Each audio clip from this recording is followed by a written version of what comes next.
کیونکہ جس شے نے بریک بننا تھا ادھر یقین ہی نہیں ہے اس کا.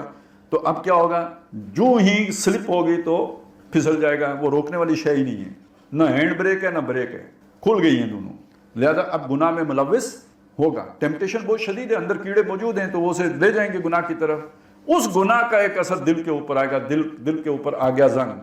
جب دل پر زنگ آئے گا تو پہلی بات یہ ہے کہ اللہ کی محبت, اس کی ریفلیکشن ختم ہو جائے گی. زنگ آ گیا نا.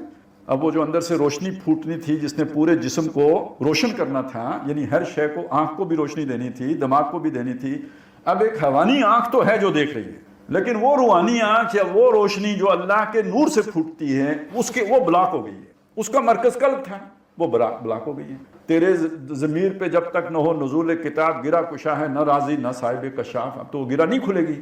تو پہلی بات یہ ہوئی کہ اس کے نتیجے میں وہ جو ایک ہمارا کنیکشن ہے اللہ تعالیٰ کے ساتھ, وہ ڈسکنیکٹ ہو گیا اس زنگ لگنے کی وجہ سے. وہ جو ریسیپینٹ ہے, جس نے ریسیو کرنا ہے اللہ کا میسیج, وہ اس کے اوپر آ گیا زنگال.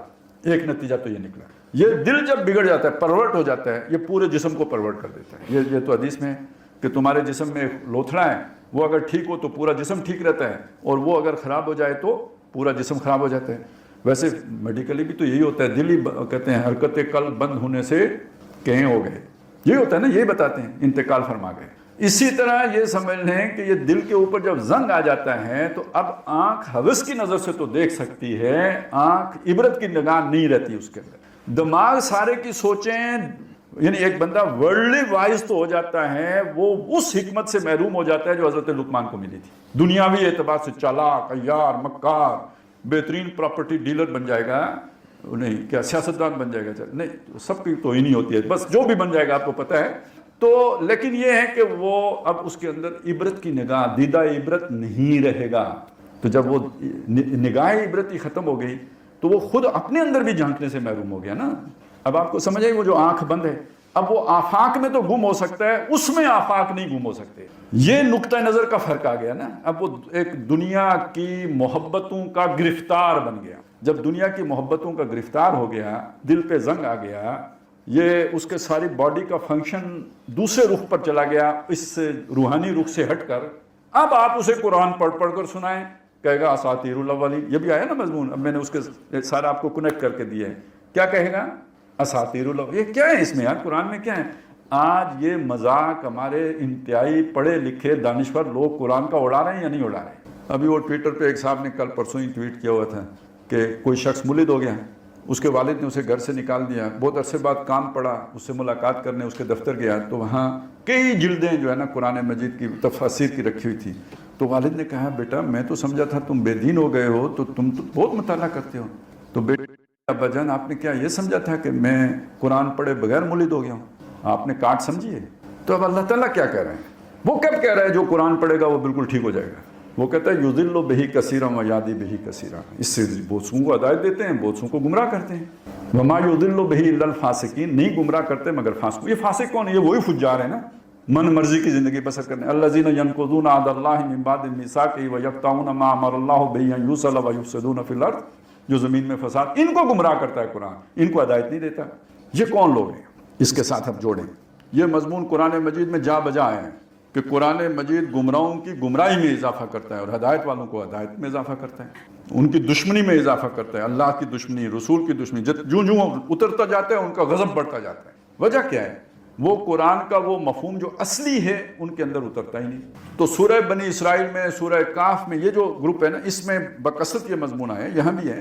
تو وہ اس آیت کی تشریح ہے, اذا تتلی علیہ آیاتنا قال اساطیر الاولین. وہ کیا تشریح ہے؟ وَإِذَا قَرَأْتَ الْقُرْآنَ. اے نبی جب آپ قرآن پڑھتے ہیں, جعلنا بینک وبین الذین لا یؤمنون بالآخرہ, تو ہم آپ کے اور جو لوگ آخرت پر ایمان نہیں رکھتے ان کے درمیان حجاباً مستورا طاری کر دیتے ہیں, ایک ایسا حجاب جو نظر نہیں آتا. ایک پردہ ہوتا ہے, یعنی قرآن کا وہ مفہوم جو آپ کے ذہن میں اترتا ہے وہ مفہوم ان کے ذہن تک نہیں جاتا. ان کے کانوں میں قرآن کی سماعت ہوتی ہے یا نہیں ہوتی, الفاظ پڑھتے ہیں یا نہیں پڑھتے, لیکن اس سے ان کے دل کے اوپر جو مفہوم